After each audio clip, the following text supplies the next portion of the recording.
In this video, I will show you how to set up digital receipts on National Australia Bank. So in order to do this, what we can do is you can head over right here to this digital receipts page of nab.com.au. Now you can see in here this Slip Smart Receipts. So in here you can head over and click onto this Get Started. So first things first, Smart Receipts provide consent-based receipts feature.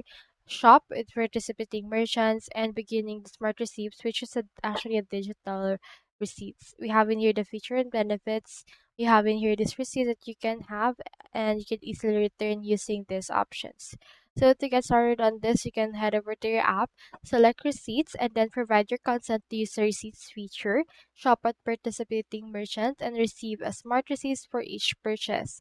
Now, any receipts you have been made will be added to your account and it will actually be under your smart receipts option. So for this first, just head over and click onto this Get Started, and it will actually take you to this next page wherein it will allow you to access your digital receipts and it will actually allow you to sign up to their digital receipts option.